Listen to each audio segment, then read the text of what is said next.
it's the South Beach part of it. It'll pass. What, you had your hand up.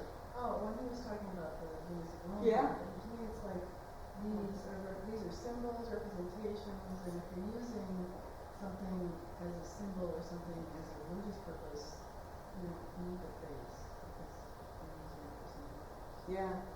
Yeah. And there are cases where little statuette things have been found, where people, archaeologists, kind of interpret them as being little healing amulets, you know, like here's something, and it's got like a broken arm or something, you know, so maybe the person who had a broken arm and was hoping to take that little statue thing out and bury it, and, you know, when it dissolves, the broken arm would be all healed up, right? So who knows? Who knows if they find these 5,000 years from now what they're going to assume these were, right? Do you have a slide of the microbiology building? No, I don't, but I love that building. I like the little, that's the one with the cute little things on the corners up outside.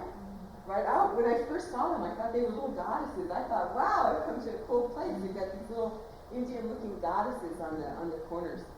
Yeah, I was there for some meeting, and she was kind of partially covered by stuff, so I didn't get a good look at her.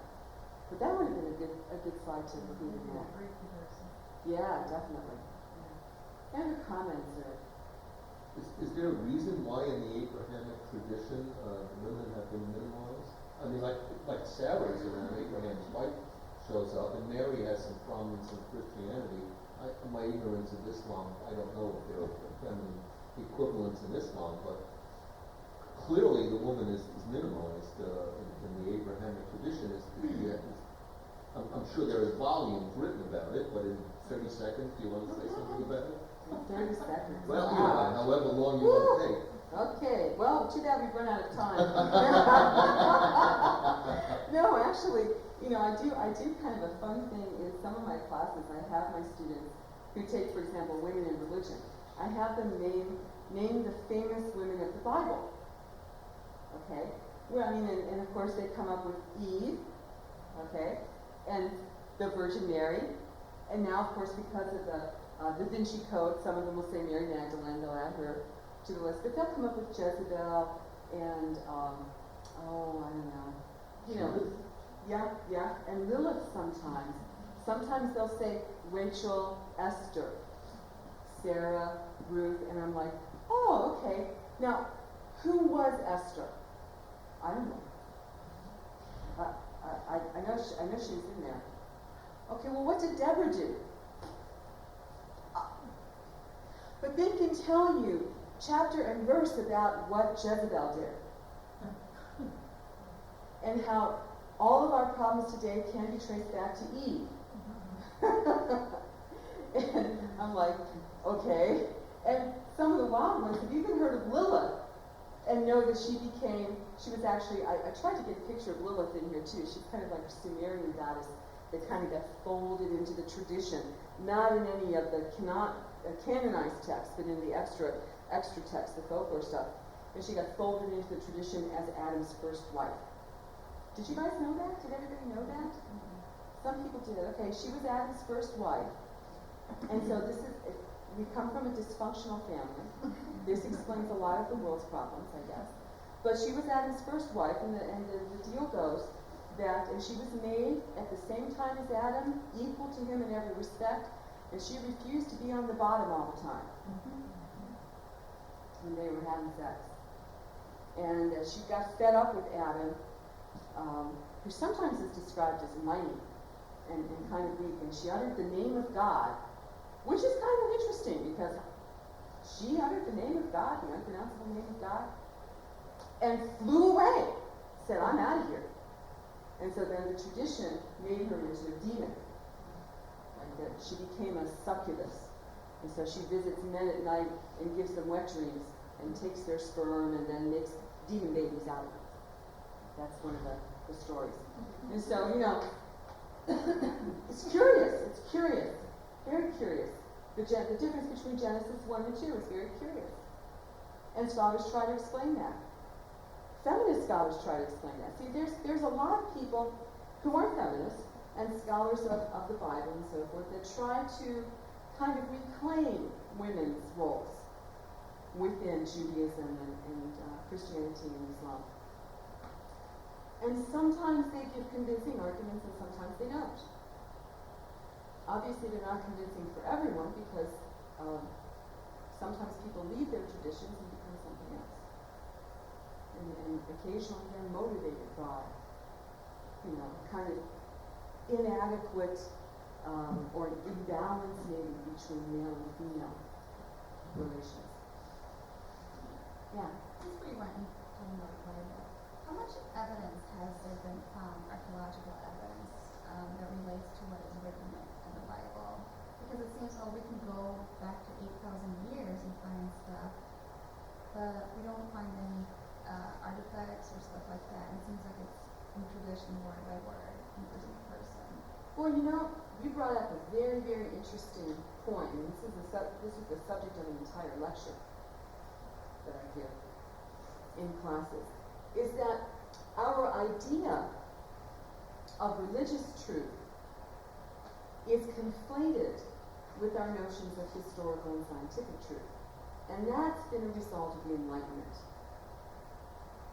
If you know what the Enlightenment is. The Enlightenment comes along and people are defined, man is defined as the animal with reason. And all of a sudden reason, the mind, and so forth, is given privilege, foregrounded, over the body, over emotions, and so forth. At that same time, many of our favorite dichotomies kind of get set in stone. Okay, you've got mind over body, you've got intellect, rational intellect over emotion, and so forth and so on. And the reaction to the Enlightenment, the reaction to religion that came about through the Enlightenment was usually one of two things. The first was absolute dismissal. It's like, it's just a bunch of superstition. Why in the world are you religious? You idiot. You should be a reasonable person, a scientific person, and leave that religious nonsense, that superstition behind you. The other reaction is held by religious people who were offended at being told that their religion was simply superstition and responded with an idea of, well, my religion is just as factual and just as true as your scientific truth, and I'll prove it. And so we have now probably years, hundreds of people invested in going into the Middle East and digging it all up. I want to find where the Temple of Solomon was. I want to find the Ark that Noah built. You know what's going on A&E, which is where I get all of my religious studies knowledge. You find a documentary, right? Leonard Nimoy usually narrates these things. Like, is this outcrop of rock the place of Noah's Ark? Come back after our commercial break and I'll tell you. And of course he never tells us. He just gives us a nice picture of a rock. Okay? And it's like, who knows, maybe there are people there looking for the fish bones that, Jesus fed the multitudes with. Right? What's wrong with that picture, to me, as a religious studies scholar, is that religious truth, which is big and multifaceted and just wonderfully resplendent with meanings that change and grow as people grow and change and come to it, gets shrunk down to a rock that proves this is Noah's. This is the rock he stepped on, getting into the ark. Right? It's like, and I point to India, because I talk about stories of India when I talk about Hinduism in my classes. And one of my favorite stories concerns the goddess Parvati. Parvati, in this story, was taking a bath one day. And you know yourself, you're taking a bath and you get calls from telemarketers all the time, right? And you cannot just sit in a hot tub. It's like, somebody's at the door, somebody's on my phone. Okay, so you get up and you're constantly interrupted. Well, Parvati was like bothered by the same kind of thing. There she was, taking a bath in the palace by herself. Her husband should have, the god of war, is off doing some war thing. Gods do that sometimes. He's a god of war, he's off fighting some war thing. So she's like trying to take a bath and she's constantly interrupted.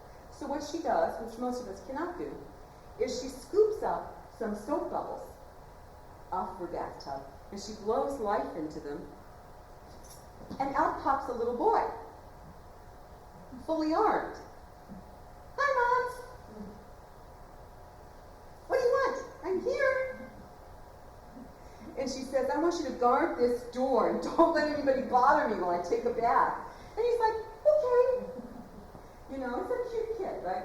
Shiva comes back for like, I don't know, like a, quick visit.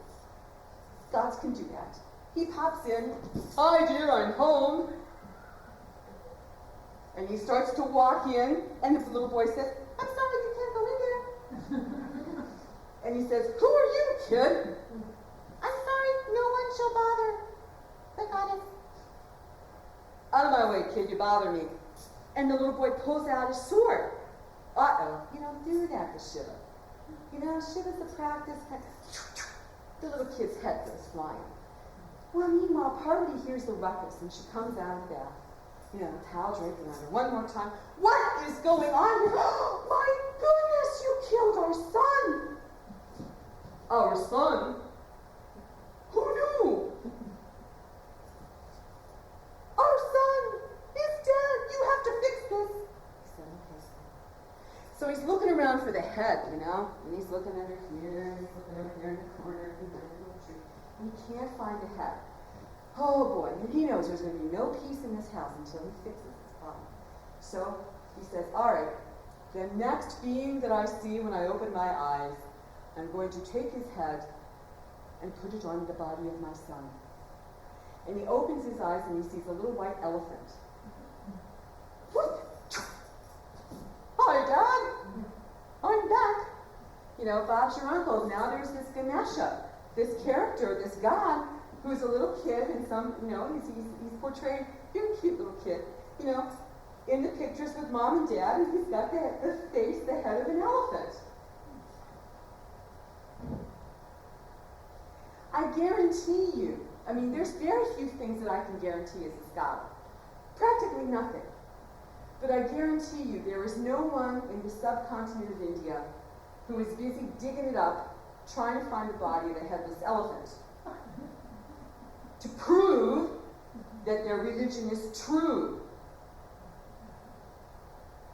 See what I mean? It's a different kind of truth. In fact, if you're truly in love, I know you're engaged to be married, right? Because you're one of my former students and I know this. So, if your fiance, who truly loves you, if you ever have this conversation where you're like in a restaurant or something and you look over at him and you say, dear, I love you, and he says, prove it, you might want to rethink that relationship. Right? Different kinds of truth. And religious truth is very big, multifaceted. It's a kind of truth that for the people who are awakened to it, who respond to it, who are religious, who feel it as certain.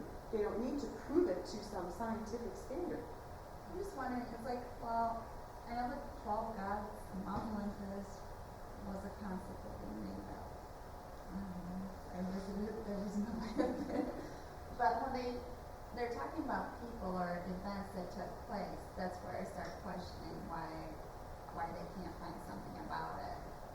Or even when they said they crossed the Red Sea and all of a sudden it opened, and here they're doing, you go to the Department of Geology and they're saying, well, according to that time period, an earthquake occurred that was strong enough that Does that make you more or less devout? I'm just questioning because how much is really truth or how much was... What kind of truth? Like evidence, What kind of people or evidence? situations occur. But see, what kind of evidence? Do you need evidence in order to believe? Do you need to know that whatever scripture you're looking at is literally 100% true, that God indeed spoke in the big print version of English Bible that I've got here in my hand, and that it wasn't actually put together by people who voted books of the Bible in or out, who chose to change different ways that things were interpreted. If the thought that human beings messed around at all with your religion makes you nervous, then you have other questions that you need to ask, but you need to ask yourself those questions. You see what I'm saying? I mean, there are typically 5 ways that scholars have broken down that people understand their religions. One is a kind of a literalist view. Yes, this all happened. It all happened exactly like it says here in this version of the big print English Bible that I've got in my hand. 100%. Yep, yep, yep. Even the contradictory things, yep, they don't contradict. Nope. 100%. Okay. And then there's the rationalist view. The rationalist view says, well, there's some things that are true. Like there was probably this guy Jesus, and he was born, and he lived, and he preached, and they killed him. Okay? But all this stuff about the wise guys from the east, and the gifts, and the healing, and the water into wine, and feeding the multitudes, and healing the sick, and raising the dead, and the animals speak at Christmas night, midnight, which some of these American kids don't know, but it's true. That's all made up. That's all embellishment. And there are some people who read the books allegorically. And actually, Catholics and Orthodox people have an allegorical view of the Bible. They've had it until Vatican II, when for the first time, 1960s, they were allowed to read the Bible. An allegorical view says the spirit of the story is true, and that's the important thing. What is the story trying to tell us about life, about how to be good people? And it doesn't rest on literal readings of a particular translation of a particular chosen book of the text. See? And the mythological viewpoint is just another amp up from that, saying not only is it trying to tell us something, but it's trying to tell us how to live our lives like good people. And then there's the faith stance, which is actually the strongest religious stance of all. Faith stance doesn't attempt to go out and dig anything up. Faith stance knows it's true because they feel it in their hearts and souls and bodies and minds. They experience it. See? And a lot of people confuse a faith stance with number 1, the literalist stance, not realizing that the literalist stance is rooted in the rationalization of the Enlightenment, and that it was a response by people who were religious to the scientific community who said to them, your views of no longer matter.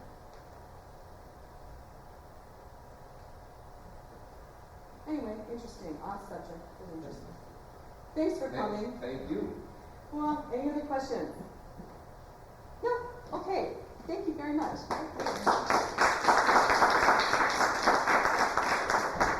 We plan on Nikki having another, I think we've lined up another brown bag for Another her talk. in April 20th. And if you found this interesting today, it will be a different topic, probably something to do with the Da Vinci Code, but if you think about truths and religion, it will contain a lot of the same message. No Malibu Barbie. So, thank you for coming. Thank you, Nikki. Uh-huh.